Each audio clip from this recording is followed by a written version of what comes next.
Isabel Allende, muy buenos días y muchas gracias por conceder esta entrevista al diario El País Chile y a las radios de Prisa Media Chile. Gracias a ustedes por el interés en entrevistarme a mí, que ya me han entrevistado tanto que no tengo nada que decir. No, Muchas gracias. dudamos de eso, Isabel. Siempre tienes cosas que decir, No. siempre es un gusto escucharte. Así que honradas de Sí. estar contigo.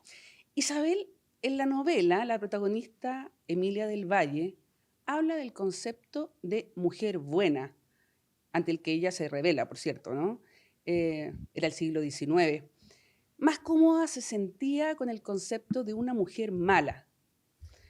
Hoy, Isabel, en 2025, ¿qué es ser una mujer buena y qué es ser una mujer mala? Yo creo que ya eso no se usa para nada. Todas somos un poco malas y un poco buenas. Mientras más malas, mejor, porque lo pasamos mejor. La gente buena lo pasa pésimo. Y sobre todo las mujeres. En la generación mía, cuando yo era joven, ser buena era ser mamá, ser fiel. Ay, qué lata ser fiel. Era, era ser abnegada, trabajadora, paciente. Y las que lo pasaban bien eran las otras, las que no tenían ninguna de esas cualidades. Y yo estaba siempre como flotando entre medio, con unas ganas tremendas de ser malas, pero en el fondo buena mamá, esposa, buena hija, una lata. ¿Y ahora tienes más libertad? ¿Te consideras que te convertiste en la mujer mala rebelde que querías ser en esa época? La vida me ha llevado Mm. a hacer cosas que son poco usuales.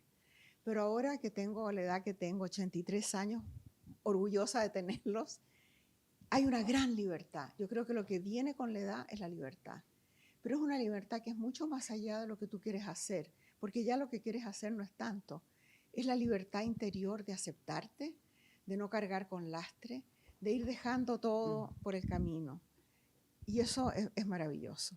Estaba comentando con unas amigas el otro día que hay muchos defectos míos que todavía acarreo con ellos y que me tengo que librar para poder tener una vejez mejor. Y uno de ellos es el orgullo, el terror a la dependencia, el que no querer pedir ayuda. Y eso tengo que superarlo, porque como decía mi mamá, hay que aprender a ser humilde para poder soportar las humillaciones de la vejez. Oye, Isabel, vamos a hablar de la vejez porque es algo que además he leído que te tiene fascinada en términos Fascinada. de querer vivirlo, digamos, como sin antidepresivos, con los ojos abiertos, como dices tú, es decir, estar en la vejez. Gozarla. Gozar la vejez. Pero antes de eso quiero ir al deseo, que es lo que siempre, al menos en tus libros, en tus entrevistas, siempre te moviliza hasta ahí. El deseo, siempre hablas de Antonio Banderas. Quiero un detalle, pero un detalle sobre un detalle. ¿No cambiarías a Antonio Banderas un ratito por Pedro Pascal, el chileno más hot de este momento?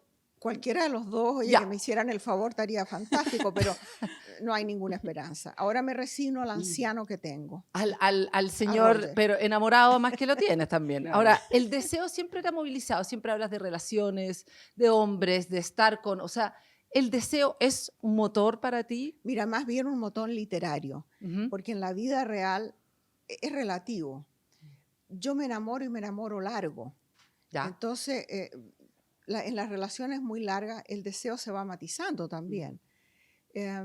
Pero mira, me preguntan mucho esto a esta edad, porque se supone que la gente vieja no tiene sexo, no tiene deseo sexual. Y eso no es así, depende mucho de la salud y depende de la relación que tienes con la otra persona. Entonces, no se puede generalizar en ese sentido. Ahora, pero es un motor vital en términos, por ejemplo, Emilia es deseante en el caso digamos, A de tu esa edad, novela. claro, pues a los 25 años yo creo que todas somos, no sé ustedes, pero si no son es que les fallan las hormonas. A los 25, lógico, pero es diferente después cuando ya te vas envejeciendo. Isabel, tus libros están marcados siempre por mujeres que navegan contra la corriente, ¿no? Irene Beltrán en De Amor y de Sombra, Inés de Suárez en Inés del Alma Mía, y ahora Emilia, una escritora de San Francisco con raíces chilenas del mítico Clan del Valle, que ya hemos leído en otras de tus obras. ¿Por qué esta obsesión por las mujeres y particularmente por las mujeres luchadoras y apasionadas? Mira, la gente con sentido común y con vida fácil no hacen buenos personajes de novela. En los personajes que tú quieres es gente en cierta forma marginal, diferente, única, que corre riesgos, que tiene sentido de la aventura, porque si no, no hay historia. Si todo te sale bien, no hay historia. Yo asisto a unas conferencias de escritores de viajes todos los años. Lo peor que le puede pasar a un escritor de viaje es que le vaya bien en el viaje. Tiene que irle pésimo Claro. para poder escribir algo. Y entonces lo mismo con la novela. Elijo hombres y mujeres que son diferentes y que les pasan cosas, si no, no hay historia. Y las mujeres, ¿por qué mujeres? Porque he vivido toda mi vida rodeada de mujeres extraordinarias. He trabajado para mujeres y con mujeres toda mi vida. Las conozco muy bien, pero también me gusta de vez en cuando escribir sobre hombres y escribir incluso en la voz de un hombre. En La Casa de los Espíritus, cuando terminé el libro me di cuenta que Esteban Trueba, el patriarca, era un personaje detestable. Y pensé que había que acercarlo al lector y a la lectora, permitiéndole hablar con su propia voz. Y es el único que tiene monólogos en el libro. Y me encantó hacerlo, ponerme en el caso de cómo hablaría mi abuelo, cómo hablaría mi padrastro, el tío Ramón. ¿Te fijas? Ese macho autoritario, antiguo, buena gente en el fondo. Es decir, alguien como Melania Trump tiene cero posibilidad de protagonizar uno de tus libros, ¿no? No sé, no la conozco, la verdad no la conozco, pero ese tipo de personaje no me interesa tanto. ¿Te fijas? Si voy a escribir sobre alguien, prefiero Inés de Suárez, que se atreve a cruzar el desierto, a venir por amor hasta el culo del mundo, porque eso era Chile en ese momento. Es fantástica. Sí. Ahora, hablemos de nuevo volvamos al tema de las mujeres y las mujeres mayores también, que es algo que te tiene encantada, interesada. ¿Por qué te interesa? ¿Por qué esta cosa de hablar de la vejez? Y además tú eres una mujer que está, voy a hacer dos preguntas en una mala costumbre pésima, hay una mujer acompañada, pero muchas mujeres mayores están solas. Y felices. Ya, eso quiero saber. Háblanos de eso. Bueno, entre cargar tener que cuidar otra próstata, mejor estar sola. Pero yo he vivido cada etapa de mi vida con pasión, con interés por lo que me está pasando y por lo que le está pasando a mi generación. Y entonces ahora yo estoy en una generación, acabo de estar con la Elizabeth Suercasola, Delia Vergara, todas somos mujeres de 80 y más. ¿Qué nos está pasando? Las que tenemos salud estamos muy bien, porque es una etapa de curiosidad y de libertad, en que ya no te tienes que hacer cargo de tus padres, de tus hijos, ni de tus nietos. Entonces, ahora tienes tiempo y energía para las cosas que verdaderamente te apasionan. Para mí es la escritura. Mientras pueda escribir, estoy feliz. El hecho de estar acompañada es importante, pero no en una pareja. Tener una comunidad, tener un clan, familia, vecinos. Estar encerrada en la casa tomando Tylenol porque te duele la cabeza, eso es muy triste. Pero no tiene por qué ser así. Mi hermano Juan, que es muy sabio, dice que hay una curva. Él lo llama el tobogán de la vejez. Y el tobogán va así, una curva suave en que vas envejeciendo, hasta que llegas a la vejez dura, que es la ancianidad. Y ahí es cuando empiezas a depender. Y eso es abrupto. Y el ideal sería morirse en ese momento, no tener que pasar por esa etapa. Isabel, en el libro hay muchas frases que siguen resonando, ¿no?, al lector. Una de ellas es la reflexión de la protagonista que parece muy actual, ¿no? Y es respecto de su compañero periodista. En el trabajo de él, dice Emilia, la apariencia contaba poco. Pero en el caso de ella, una mujer corresponsal contaba mucho, incluso en la guerra. ¿Qué opinas de todo ese juego de las apariencias que se nos exige muchas veces a las mujeres y cómo tú has procesado eso en tu vida?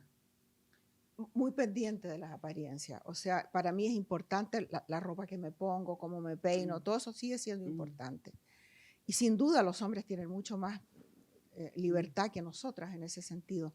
Pero si tú piensas, también se preocupan mucho. Ahora hay toda una generación joven de hombres jóvenes que viven pendientes del rulo aquí y de la colonia que se echan y de todo, también es importante. O sea que eso es relativo, pero para mí sí ha sido importante en la vida. No sé, tal vez porque mi mamá era muy linda y muy elegante, yo trataba como de imitarla o de por lo menos no verme demasiado mal al lado de ella. Vamos a Estados Unidos. Cambiamos un poco el tema, Sí. solamente para cerrar eso, una cosa muy corta es, yo creo que también la Rocío de alguna manera como la esclavitud de la belleza en la mujer. Yo creo que Eso también, sí es cierto. ya, Eso es ¿y tú, cierto. y tú sigues viendo que eso es igual? No, porque para mí, por ejemplo, yo me levanto en la mañana y me pongo maquillaje como si fuera a salir. Y no me ve nadie, ni el cartero, porque estoy encerrada en una pieza escribiendo. Me ve mi perra nomás. Pero ya es el hábito, está tan arraigado ¿Sí? que no es una imposición. La imposición sería presentarme sin maquillaje.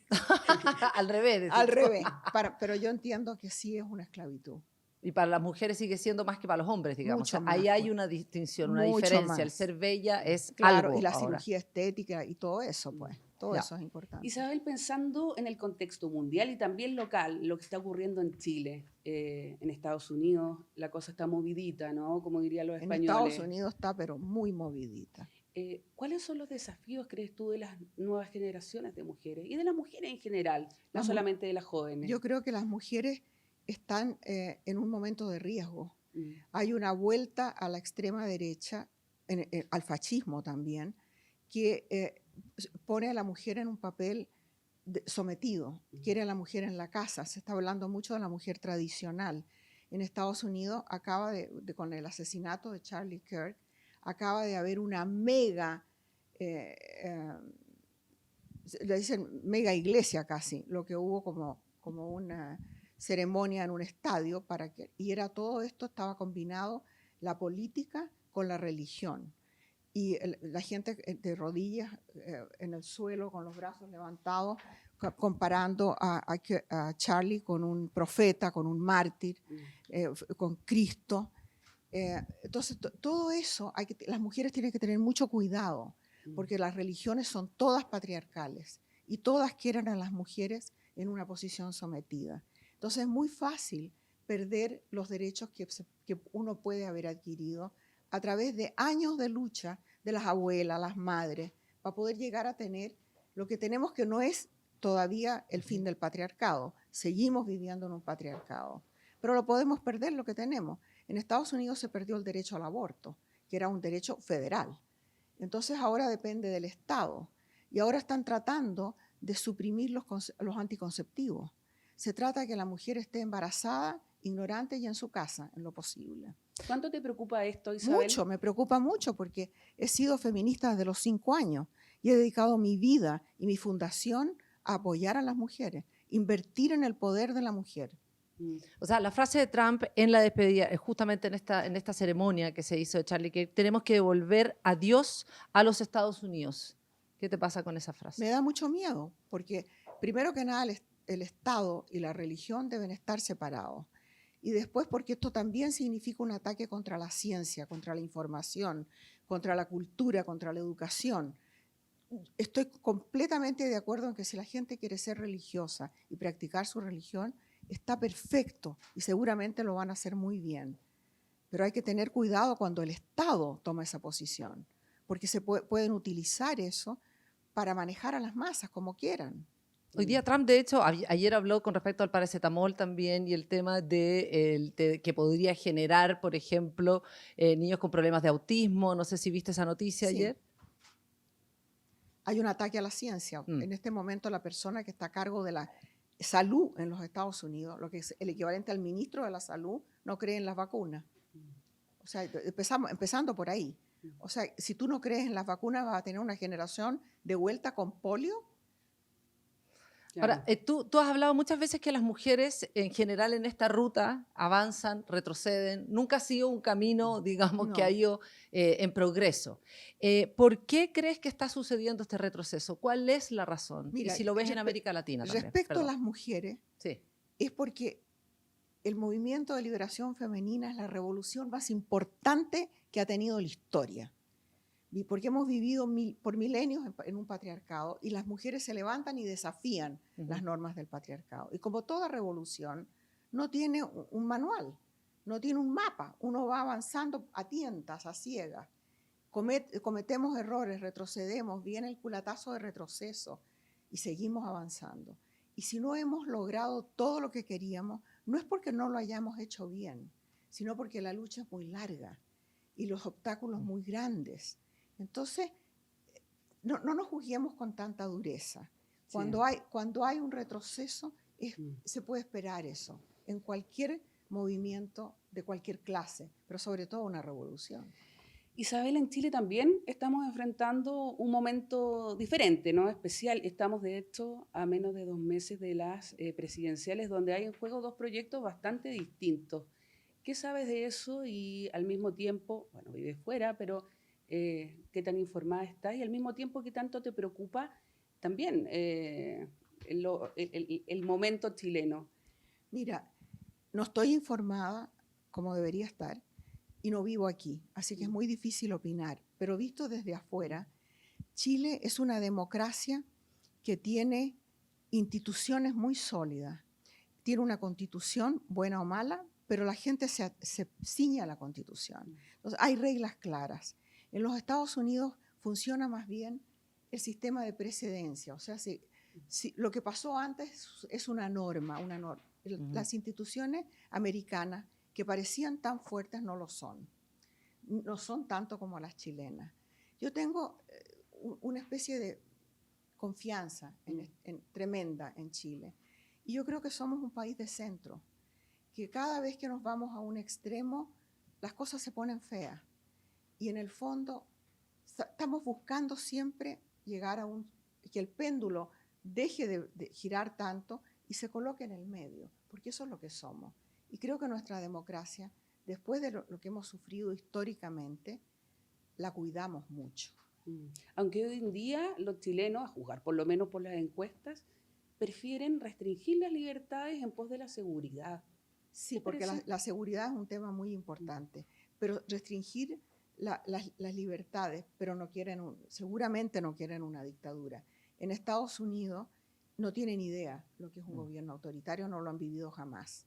Entonces se puede coquetear con la idea. No saben lo difícil que es librarse de eso después. Ahora, ¿qué te parece, por ejemplo, que 2 de los candidatos, una candidata y un candidato presidencial que están ahora, digamos, en las principales en las encuestas, hayan apoyado de alguna manera a Augusto Pinochet, por ejemplo? Y ellos son candidatos y candidatas. ¿Qué te parece, por ejemplo, que eso pueda pasar? ¿Por qué pasa eso? Porque hay una herencia histórica. O sea, ¿de dónde vienen esos partidos? ¿De dónde viene esa gente? Eso es natural que así sea. Mira, Trump se podrá morir, pero va a quedar un legado de Trump por muchas generaciones. Tú hablas en el libro, de hecho, ahí también, tú hablas en el libro de que efectivamente después de la guerra, digamos, después de lo que pasó con Balmaceda, hay una separación de aguas entre los chilenos. El 73 también es una marca, incluso también lo hace con respecto a Estados Unidos. Hay marcas que son, Sí. que son heridas en que se van a dividir los países para siempre. El 73 siempre nos va a dividir, por ejemplo, a nosotros. No creo que siempre, pero por mucho tiempo. ¿Sigue dividido en torno a esa fecha, crees, Isabel? Todavía, yo creo que sí, que tiene que morirse la última persona que vivió la experiencia para poder decir es historia antigua. En Estados Unidos, la guerra civil, en la guerra civil de Estados Unidos murieron más americanos que en todas las guerras que Estados Unidos ha tenido después. Dividió al país completamente y sigue dividido hasta ahora. Se ve, tú ves el mapa de Estados Unidos, sí, los estados rojos y los estados azules, que son pocos, pero mucho más numerosos, de población, y ves que hay una división cultural, ideológica, inmensa y política, por supuesto, que viene de entonces. Entonces yo creo que siempre hay movimientos de derecha y movimientos de izquierda, pero en Chile todavía está muy reciente, todavía estamos vivos los que pasamos por la experiencia. Isabel, tu protagonista, Emilia del Valle, dice en algún momento: el país me jalaba como si de manera misteriosa yo perteneciera a él. ¿Cuánto te jala a ti, Chile? Mucho, mucho. Eh, mira, escribo constantemente sobre Chile. Muchos de mis libros son o sobre Chile o sobre gente que viene a Chile. Y cuando yo llevo, imagínate, más de 50 años fuera del país, pero me preguntan, ¿de dónde eres? De Chile. ¿Por qué soy de Chile? No sé, ni siquiera nací aquí. Nací en el Perú. Y pasé unos años, cuando era chica, aquí en la casa de mi abuelo. Después mi mamá se casó con un diplomático. Empecé a viajar por todos lados. Pasé después unos pocos años aquí casada, muy poco. Y después vino el golpe militar, salir de Chile, después ser inmigrante en los Estados Unidos. ¿Por qué soy chilena? No tengo la menor idea. Y por qué me tira la tierra, no sé. Y la tierra que más me tira es la del sur. ¿Sí? Sí, que es donde nunca he vivido. He ido, pero nunca he vivido. La descripción del sur también que hace Emilia es hermosa, es en el libro. Esa descripción la tengo en muchas partes, la tengo en ¿cómo se llamaba mi segundo libro? Que ya no me acuerdo. ¿De Amor y Sombra? De Amor y de Sombra. De Amor y de Sombra. Ahí también la tengo. ¿Y de dónde viene eso? Cuando yo era chica, mi abuelo tenía ovejas en la Argentina, en unas haciendas en la Patagonia Argentina. Y una vez al año para la esquila, eran viajes de 2 meses, se iba en tren hasta el sur, hasta donde llegaba la línea del tren, de ahí eran unas camionetas o no sé qué, después cruzaba la cordillera en mula y llegaba al otro lado, lo recibían unos gauchos argentinos y se lo llevaban para las haciendas. Y en un año que yo había tenido anemia, no sé qué había pasado conmigo, yo de haber tenido unos 9 años, mi abuelo me llevó con él. Y para mí, ese viaje de la cordillera, de los bosques, de los volcanes, fue inolvidable. Me marcó hasta hoy. Y ese es mi paisaje. Y ese es el paisaje de Emilia. ¿Y cuál es tu Chile? Ese es el paisaje de Chile, pero ¿cuál es el Chile que crees que conoces? Los afectos. Que te importa, con el que te conectas. ¿Cómo, claro, los ¿cómo afectos, es ese Chile? Pues, las amigas, mi hermana, tengo 2 hermanas aquí, hermanas de alma. Una que es la Pía Leiva y la otra es Berta Beltrán, la señora que trabajó con mis padres 41 años. Ella es mi hermana. Entonces, esos afectos me tiran y cuando nos abrazamos lloramos. Aquí tengo las amigas de la revista Paula. Y la otra cosa que es impresionante es el cariño a la gente en la calle. Que la gente me para en la calle, que quieren un selfie, que quieren un abrazo. Y eso ha sido desde hace años. Y eso lo recuerdo, por supuesto, cada vez que vengo. Cuéntanos un poco, estas vueltas a Chile sin tus padres vivos, sin tu madre viva, son distintas. Tú antes hacías un ritual desde el aeropuerto. Claro. ¿Cuál era ese ritual y qué es lo que ha ido pasando contigo también cuando eso desapareció? Me recogía don Luis en el aeropuerto siempre. Y ya desde el auto llamábamos al departamento de mis viejos y la Berta me estaba esperando en la puerta. Entonces, llegar a abrazarlo, siempre me tenía la comida que me gusta. Bueno, era todo un ritual. Y estábamos en luna de miel por una semana. Y a la semana yo creo que mi mamá quería que yo me fuera porque tenía terror de que yo saliera en la televisión hablando del aborto. ¿Era una mujer buena? Mi mamá era mala, pero pretendía ser buena. Claro. En el fondo de su corazón Como hubiera la mamá de querido Emilia ser del mala. Valle. Claro. La mamá de Emilia del Valle era monja. Claro. Entonces tenía, y muy formal, pero por dentro estaba llena de ideas totalmente malas, buenísimas ideas malas. ¿Y tu vuelta a Chile, ahora cómo están siendo tus regresos a Chile? ¿Te cuesta más venir a Chile? Me cuesta ¿Se te viajar, hace difícil? Me cuesta viajar porque una cosa que pasa con la vejez es que el tiempo se achica, se acorta, en todo sentido. Yo antes podía hacer varias cosas simultáneamente. Ahora, si no pongo atención, hago más de una, seguro se me va a quemar el arroz mientras estoy haciendo otra cosa. En la escritura me demoro mucho más. Antes, en meses, ya tenía armada la novela. Ahora no, me cuesta. ¿Y venir a Chile, viajar te cuesta? Y viajar me cuesta dejar a Roger para empezar, y la perra. Pero me cuesta viajar, movilizarme. Y no me gusta estar en hoteles y... No sé, estoy tan metida en mi casa.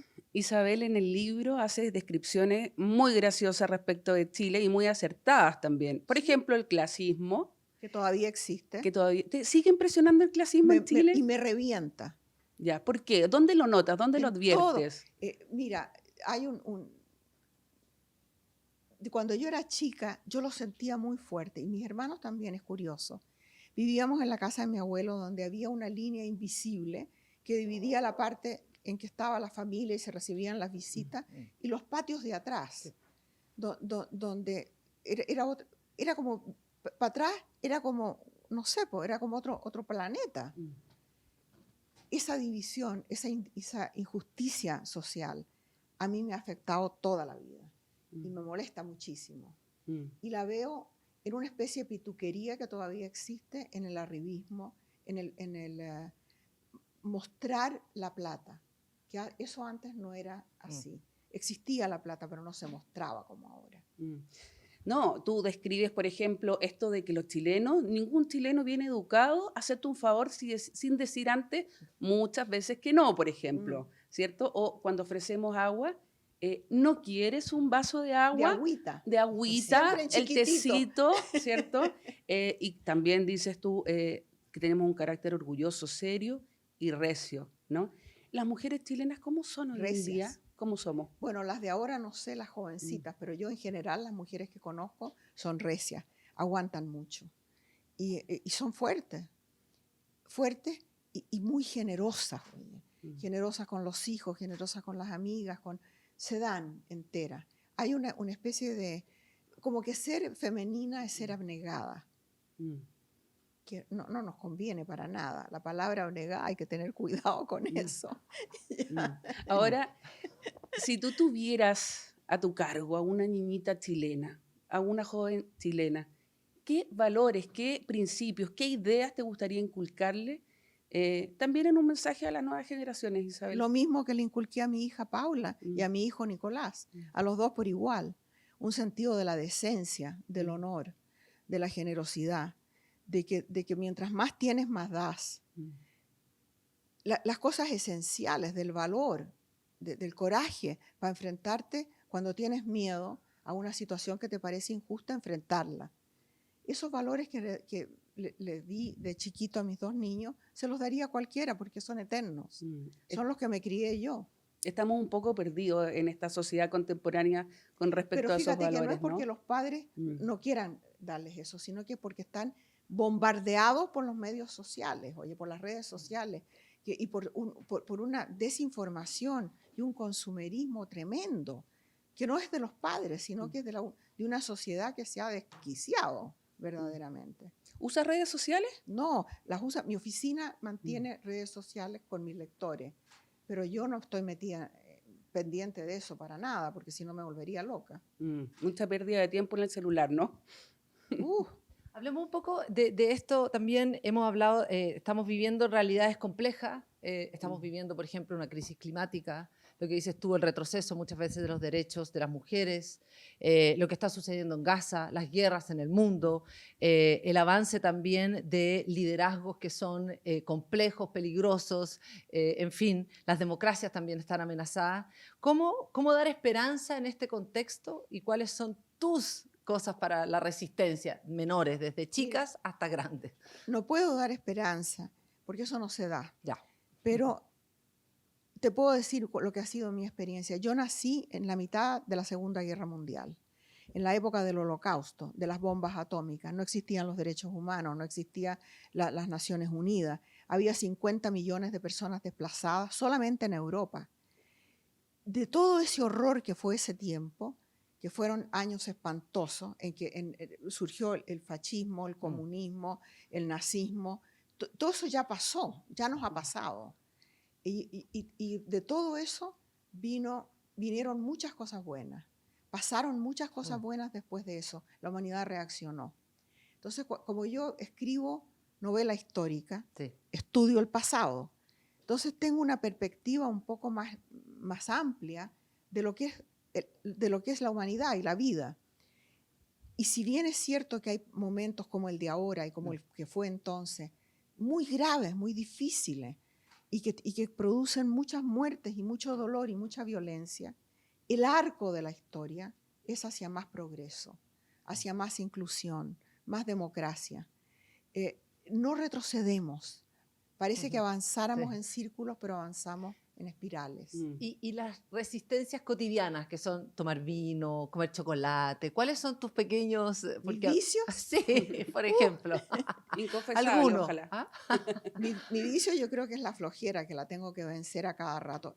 ¿Cómo vas a ser flojo? Espérate, yo me levanto a las 6 de la mañana por disciplina, pero no porque quiera. Yo quisiera quedarme hasta las 11 echada para atrás comiendo bombones, pero me levanto porque mi abuelo me metió eso en la cabeza, que había que levantarse. Y voy al gimnasio todos los días. ¿Y tú crees que voy contenta? Voy puteando al gimnasio. Me carga y vuelvo furiosa, pero lo hago, ¿ves? O Pero sea, joven, pues lo ves más joven, lo hago, más lo hago. firme. Y los chocolates, el vino, las películas, el arte, ¿qué es lo que de alguna manera te hace? Yo creo que el amor. No. Yo creo que el amor. O sea, he sido una enamorada eterna y tengo la suerte de tener un marido reciente. No hay que tener maridos de largo plazo. ¿Cuántos Yo creo- serían los de largo plazo? Hay que, yo no sé, yo creo que hay que cambiarlos cada cierto tiempo. Y si no cambiarlos, por lo menos renovar los votos. O sea, cambiar las normas de convivencia. Yo he tenido la suerte de casarme 3 veces y si vivo lo suficiente, tal vez me case una cuarta. Estupendo. Claro. Isabel, para finalizar, una declaración. El personaje Emilia del Valle, al que he vuelto muchas veces en esta conversación, hace una declaración de principios a propósito de la guerra y tiene que ver con lo que estabas diciendo recientemente. El amor puede ser más determinante que el horror, dice. ¿Tú lo crees? Sí, yo cuando De Amor y de Sombra escribí una frase a la que me he arrepentido muchas veces, que dice que la emoción más fuerte, el sentimiento más poderoso es el miedo. Yo creo que es el amor. Yo creo que por amor uno hace cosas que no haría por miedo. Y el amor más impresionante para mí siempre es el de las mamás. Que las mamás en todas las especies, Sí. que no existiríamos como especie si no fuera por esa increíble capacidad de amar. Muchas gracias, Isabel Gracias a Allende. ustedes. Gracias. Gracias. Un a gusto ustedes. estar contigo. Gracias. Muchas gracias.